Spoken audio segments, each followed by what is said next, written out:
Technology अगर हमारे पास है तो किसी और के पास भी तो हो सकती है, कोई और भी तो इस्तेमाल कर सकता है उसका।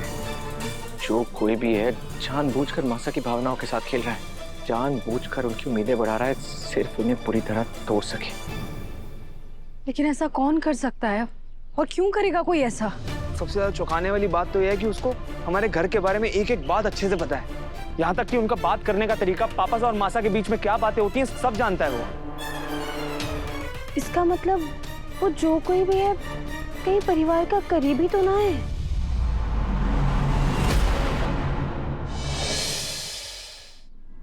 कुछ पता चला? मासा को पापा के नंबर से ही कॉल आया है। लेकिन ऐसा कैसे हो सकता है? पापा का फोन मेरे पास है। तो पता है दादा मुझे, हो सकता है पापा को उनका फोन ना मिल रहा, उन्होंने डुप्लीकेट सिम इशू करवा लिया हो। अगर हम उसी नंबर पे फोन करेंगे तो क्या बड़े हुकुम से बात हो जाएगी? मैं फोन करके देखता हूँ।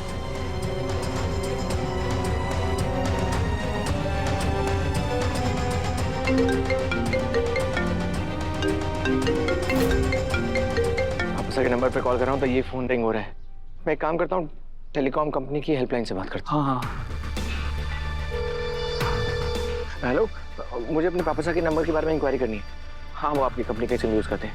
क्या आप बता सकते हैं फोन नंबर 92128161 पे कोई डुप्लीकेट सिम इशू है? क्या इशू हुआ है? कब हुआ है? कल? क्या आप बता सकते हैं कि वो सिम किसके नाम पर इशू हुआ है?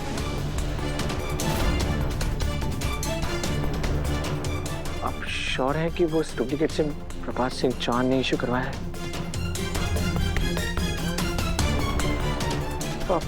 ओके।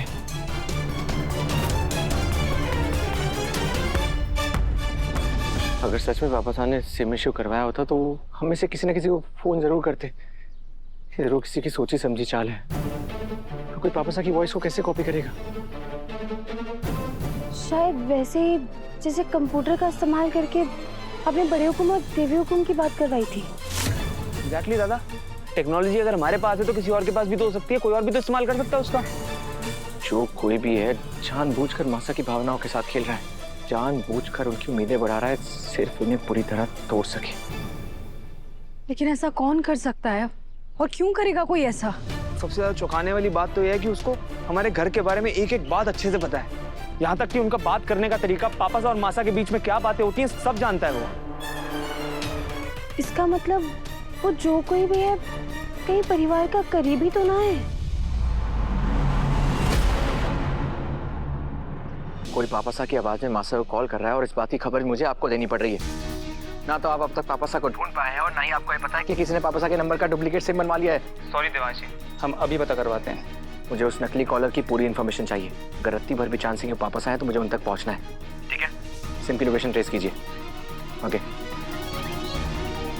जस्ट होप ये कॉल पापा साहब ने किया हो। दादी साहब, ढोक दादी साहब, कैसी हैं आप? दवाइयाँ ले रही हैं ना समय समय पर? अरे तुम्हारी छोड़, कल प्रभात और बहुरानी की शादी की सालगिरह है और बहुरानी तो आस लगाए बैठी होगी कि प्रभात जरूर लौट के आ जाएगा। अब हमारे को ये बता कि प्रभात की कोई खबर मिली? अभी तक तो कुछ पता ना चला है दादी साहब, पर कोई बड़े हुकुम के नंबर से देवी हुकुम ने फोन कर रहा है। हम सब बस यही उम्मीद कर रहे हैं कि वो सच में बड़े हुकुम ही हो। हवी सर और देव सर बस यही पता करने में लगे हैं। देख छोरी, हमारे को खबर करती रहना, ठीक है? आई होप आप कोई पक्की खबर लेकर आए होंगे। बिल्कुल सर, प्रभात सर का नंबर ट्रेस हो गया। नंबर उदयपुर में ही ट्रेस हुआ है। वो भी आपके घर के आसपास ही। हो सकता है दादा एक्सीडेंट के बाद पापा साहब वहाँ से बच के निकल गए हो, या फिर उनको किसी ने किडनैप कर लिया। यो भी तो हो सके ना कि बड़े हुकुम ने सिर्फ देवी हुकुम का नंबर याद हो, इसलिए वो सिर्फ देवी हुकुम ने ही फोन कर रहे हो। मुझे कुछ ठीक नहीं लग रहा है। आप एक काम कीजिए, मुझे वो लोकेशन भेजिए, मैं खुद लोकेशन पर जाकर चेक करूंगा। भेजिए जल्दी। सर, एग्जैक्ट लोकेशन ट्रेस करने के लिए अगर आपके पास उस नंबर से कॉल आए तो आपको कम से कम 1 मिनट तक उससे बात करते रहना है, तभी हमें सही लोकेशन मिलेगी। हम पूरी कोशिश करेंगे जी। कल मासा और पापा सा की एनिवर्सरी है, कुछ भी करके हमें सच तक पहुंचना ही होगा।